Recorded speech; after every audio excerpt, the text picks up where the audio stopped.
المرسلين وعلى آله وأصحابه وأتباعه أجمعين. أما بعد، فإن أصدق الحديث كتاب الله، وأحسن الهدي هدي محمد صلى الله عليه وسلم، وخير الأمور عوازمها، وشر الأمور محدثاتها، وكل محدثة بدعة، وكل بدعة ضلالة، وكل ضلالة في النار. فنحن اليوم نتشرف بأن نقرأ الحديث على عمدة السلف وبقية الخلف، أستاذ الأساتذة ورئيس الجهابذة، صاحب الفهم الباهر والرشد الظاهر، صدر الأفاضل وفخر الأماثل، قدوة العارفين وغرة الحبل المتين، الشيخ محمد قمر الزمان الإناباني، حفظهم الله ورعاهم، وزاد الله في علمه وعمره ومنفعنا وجميع المسلمين بفيوزه التامة وفوائده العامة. قال الشيخ وهو يجيز طلاب الجامعة الإسلامية دار العلوم والدول، لا سيما طلاب دورة الحديث الشريف في هذا العام بالجامعة بطرق 5.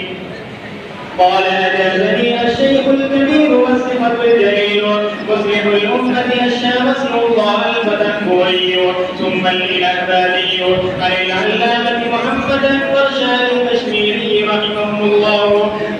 قال: أجازني المحدث الكبير صاحب المؤلفات القيمة الشيخ حبيب الرحمن الأعظمي عن العلامة أبي الأنباء محمد عبد الغفار البابي عن محمد عبد الحق الإلهباني عن قطب الدين الدهلوي عن الشيخ محمد إسحاق الدهلوي عن عمر بن عبد الكريم عن محمد طاهر سنبلي عن والده محمد سعيد سنبلي صاحب الأبائل السنبلية رحمه الله. هذه الإجازة خاصة بالأبائل السنبلية.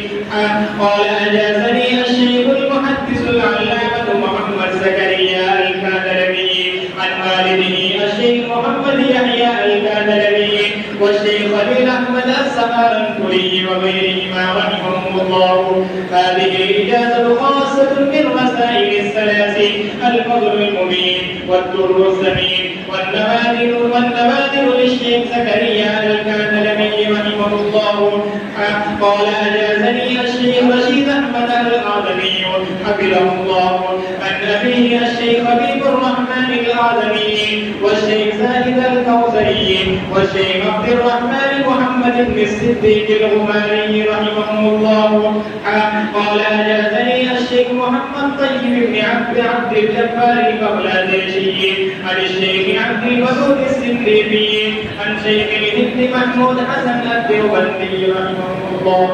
وأخيرا نوصي المجاز المذكور بتقوى الله في السر والعلن والعمل بالكتاب والسنة والتثبت والإتقان في الرواية والتجافي عن حطام الدنيا الثنية والاهتمام بنشر السنة النبوية. وأسأل الله تعالى أن يوفقنا لما يحب ويرضى ويحسن عاقبتنا في الأمور كلها، وأن يجيرنا من خزي الدنيا وعذاب الآخرة، ويزيدنا في العلم والعمل، ويعيذنا من الجهل والخلل. وصلى الله وسلم وبارك على سيدنا ومولانا محمد وآله وصحبه أجمعين، والحمد لله رب العالمين. آمين يا رب العالمين.